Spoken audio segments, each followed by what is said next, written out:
Attitude is everything. मैंने अपनी पिछली वीडियो में आपको इस बुक की 3 की आइडियाज बताए थे और ये वीडियो उसी का पार्ट 2 है, जिसमें आपको जानने मिलेगा कि कंफर्ट जोन से कैसे बाहर आया जाए। आप जानेंगे कि कैसे आपको बात करने का तरीका आपको सक्सेसफुल होने से रोक रहा है, और इस वीडियो में आप सीखेंगे कि कैसे हम अपनी फियर को ओवरकम करके एक विनर जैसा एटीट्यूड बना सकते हैं। तो चलिए देर न करते हुए वीडियो स्टार्ट करते हैं। दोस्तों, आपके वर्ड्स में, आपके शब्दों में बहुत ताकत होती है। वो एक बेहतर फ्यूचर बना भी सकते हैं और बर्बाद भी कर सकते हैं। आप खुद से बार बार जैसी बातें करते हैं वैसा ही आपका बिलीव बन जाता है, और जैसा आपका बिलीव होता है आपको रिजल्ट भी वैसे ही मिलते हैं। एग्जाम्पल, राहुल सोचता है वो सेल्स में अच्छा नहीं है। वो खुद से और अपने दोस्तों से यही कहता है, मैं कभी सेल्स में अच्छा नहीं कर सकता। अब वो जितनी बार ये बात बोलेगा उसका बिलीव उतना ही मजबूत होता चला जाएगा, और जब उसका ये बिलीव बन जाएगा कि वो सेल्स में सक्सेसफुल नहीं हो सकता तो वो एक्शंस भी कम लेगा। वो कुछ भी प्रोडक्टिव ऐसा नहीं करेगा जिससे वो एक अच्छा सेल्समैन बन सके, और इस वजह से उसके बिलीव और भी ज़्यादा नेगेटिव होते चले जाएंगे। और अब तक तो आप समझ ही गए होंगे कि उसका फ्यूचर कैसा होने वाला है। वहीं राहुल से बिल्कुल अपोजिट उसका दोस्त राजेश, जो राहुल की जितनी क्वालिफिकेशन और स्किल्स रखता है, वो खुद से और सबसे ये कहता है कि देखना, मैं एक दिन वर्ल्ड का बेस्ट सेल्समैन बन के दिखाऊंगा। और वो इस बात पे बिलीव करता है कि एक दिन वो वर्ल्ड का बेस्ट सेल्समैन बनेगा। अब क्योंकि उसका ये बिलीव है कि उसे वर्ल्ड्स बेस्ट सेल्समैन बनना है, तो वो एक्शंस भी वैसे ही लेगा। वो खुद की पर्सनैलिटी पे, बॉडी लैंग्वेज पे और कम्युनिकेशन स्किल्स पे काम करेगा, जो उसे वर्ल्ड्स बेस्ट सेल्समैन ना सही लेकिन एक सक्सेसफुल सेल्समैन जरूर बना देगी। तो दोस्तों, देखा आपने कैसे हमारी बात करने का तरीका ये डिसाइड करता है कि हम सक्सेसफुल होंगे या नहीं। हमें अपने गोल्स दूसरों को बताने चाहिए या नहीं। मैंने अभी तक जो एक बात सीखी है वो ये है कि अपने गोल्स कभी किसी नेगेटिव इंसान के साथ डिस्कस मत करिए। वो आपको वो सारे पॉइंट्स बता देंगे कि क्यों आप सक्सेसफुल नहीं हो सकते, और ऐसे लोग ज़्यादातर वही होते हैं जिन्होंने अपनी लाइफ में तो कुछ किया नहीं और दूसरों को कुछ बड़ा करते देख नहीं सकते। एग्जाम्पल, मान लीजिए आपको एक बिजनेस स्टार्ट करना है, और उसे स्टार्ट कैसे किया जाए ये अपने चाचा चंपक से पूछेंगे, जिन्होंने अपनी ज़िंदगी किसी दूसरे की नौकरी करने में गुजार दी। तो क्या लगता है वो आपको क्या एडवाइस देंगे? वो आपको एक पूरी लिस्ट दे देंगे कि क्यों आपको बिजनेस स्टार्ट नहीं करना चाहिए, और चाचा चंपक से थोड़ी देर बात करने के बाद आपको खुद पे इतना कॉन्फिडेंस नहीं रह जाएगा कि आप बिजनेस करने के लायक हैं। इसीलिए अपने गोल्स बस उन्हीं के साथ डिस्कस करिए जो आपकी फील्ड की नॉलेज और एक पॉजिटिव एटीट्यूड रखते हो। हम सभी ऐसे लोगों को जानते हैं जो हमेशा ये कहते रहते हैं कि मैं ये नहीं कर सकता, मैं इसमें अच्छा नहीं हूँ, ये तो मेरे लिए इम्पॉसिबल है। और जब कोई इंसान दिनों रात ऐसी बातें करता है तो वो और कुछ नहीं बल्कि अपने माइंड को फेलियर के लिए प्रोग्राम कर रहा है। क्या आप भी अपनी लाइफ के इन एरियाज को नेगेटिव एटीट्यूड से देखते हैं? रिलेशनशिप, लोग मेरा हमेशा फ़ायदा उठाते हैं। फाइनेंस, मैं हमेशा गरीब ही रह जाऊंगा। करियर, मुझे पता नहीं है मुझे क्या करना है, शायद मैं कभी कुछ नहीं कर सकता। और अगर आप एक ऐसा नेगेटिव एटीट्यूड रखते हैं तो आपको रिजल्ट भी नेगेटिव ही मिलेगा। ये बात याद रखिएगा कि आप जैसी सोच रखते हैं, जैसी बातें करते हैं, आपका सबकॉन्शियस माइंड वैसे ही प्रोग्राम हो जाता है। तो अपने शब्दों की पावर को समझिए और एक पॉजिटिव एटीट्यूड रखिए जो आपको मदद करेगा वो सब हासिल करने में जो आप चाहते हैं। हाउ आर यू, कैसे हो? अब अगर मैं आपसे पूछूं हाउ आर यू, तो आपका जवाब 2 या 3 वर्ड से ज़्यादा नहीं होगा, और ये 2-3 वर्ड आपके और आपके एटीट्यूड के बारे में बहुत कुछ बता जाते हैं। नॉर्मली इसका जवाब लोग 3 कैटेगरी में देते हैं, नेगेटिव, मीडियोकर और पॉजिटिव।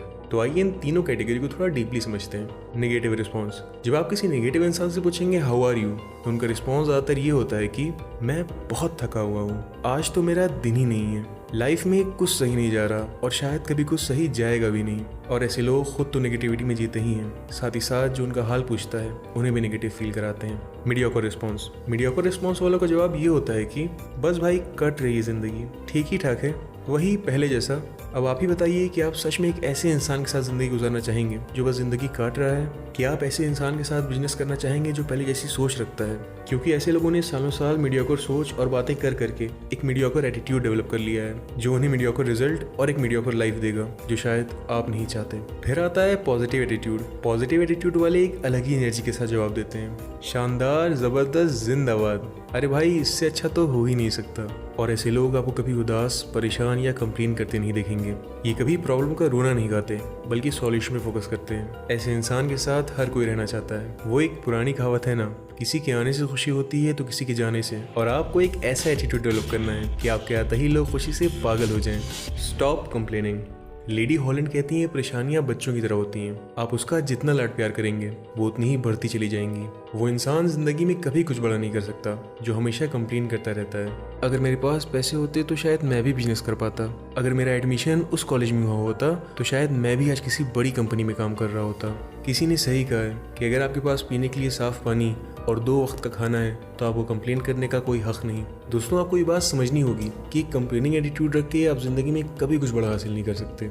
इसके बजाय आप ये देखिए कि आपके पास कितना कुछ है जिसके लिए दुनिया में लाखों लोग तरस रहे हैं। अपने डर पे जीत हासिल करके आगे कैसे बढ़ें। अगर आपको सच में सक्सेसफुल होना है तो आपको अनकंफर्टेबल होना होगा। ये बात सुनने में बहुत सिंपल लगती है, लेकिन ज़्यादातर लोग करते क्या हैं, जब वो कोई फेयरफुल या अनकंफर्टेबल सिचुएशन फेस करते हैं वो डर की वजह से एक्शन नहीं लेते, जिस वजह से वो कभी अपने कंफर्ट जोन से बाहर नहीं आ पाते। दोस्तों, हम सबके अपने अलग अलग डर होते हैं। एग्जाम्पल, कोई पब्लिक स्पीच देने से डरता है तो कोई लाइफ में एक बड़े चेंज से, कोई फेल होने के डर से डरता है तो कोई एक नया दोस्त बनाने से।